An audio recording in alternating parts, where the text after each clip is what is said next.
જય હિન્દ, જય ભારત. કર્મયોગીમાં આપણે મિલકત પહેલા એડ કરી દીધેલું હોય તો આપણે વાર્ષિક આવકથી કઈ રીતે આપણા એપીઆર સબમિટ કરીશું તે અંગે માહિતી આપીશ આ વિડીયોમાં. આપણે લોગિન થયા બાદ સૌપ્રથમ એમ્પ્લોય મોડ્યુલમાં જવાનું છે. એમ્પ્લોય મોડ્યુલમાં જતા આપણને leave information annual property return submission option આવશે, તેના પર ક્લિક કરવાનું છે. ત્યારબાદ આપણે add annual property return submission પર જવાનું છે. ત્યારબાદ આપણે જે મિલકતને એવું એડ કર્યું છે ત્યાં બતાવશે. ઇમૂવેબલમાં ઇમૂવેબલ બતાવશે, અહીંયા મૂવેબલ આપણે સિલેક્ટ કરશું એટલે મૂવેબલ બતાવશે.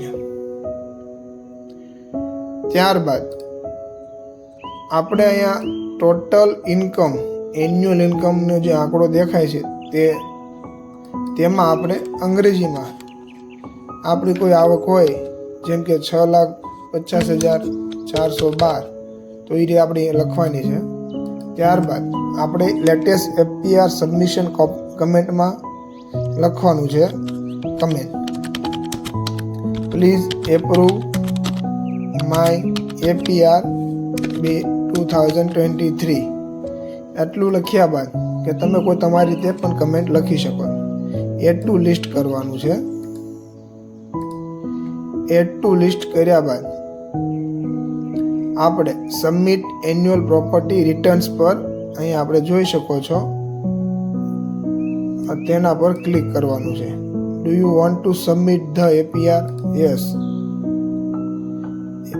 તમે જો મૂવેબલ પ્રોપર્ટી પેન્ડિંગ હશે પ્રોસેસમાં એટલે આ રીતનો ઓપ્શન આવશે કે અમૂવેબલ પ્રોપર્ટી પણ આ પેન્ડિંગ હોય પ્રોસેસમાં હોય તો આ રીતનો ઓપ્શન આવે, તો એના પર આપણે ક્લિક કરવાનું છે. Do you want to submit the APR? તો શું તમે આ એપીઆર સબમિટ કરવા માંગો છો?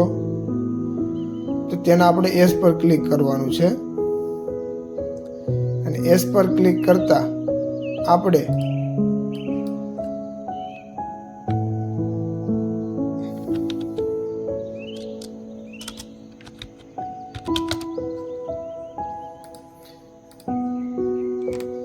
ક્લિક કરતા સબમિટ ઓપ્શન આવશે અને આ રીતે સબમિટ કરેલું છે. એકવાર જ આપણે ધ્યાન રાખવું કે વર્ષ ગમે કોઈ પણ વર્ષ હોય તો એનું આપણે એકવાર જ સબમિટ કરી શકીએ છીએ.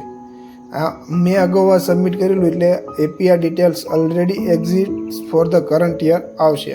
હવે આપણે 2024 પૂર્ણ થાય એટલે 2025માં આપણે 2024નું આપણે એડ કરી શકશું. જો 2023નું જે કર્મચારીને બાકી હોય તો અહીંયા જે મારે આ મેસેજ આવ્યો તેની જગ્યાએ યોર એપીઆર સબમિશન સક્સેસફુલી એ રીતનો મેસેજ આવશે. વિડીયો ગમ્યો હોય તો લાઈક કરજો અને અન્યને શેર કરજો. ચેનલને સબસ્ક્રાઈબ કરવાનું ભૂલતા નહીં. ધન્યવાદ.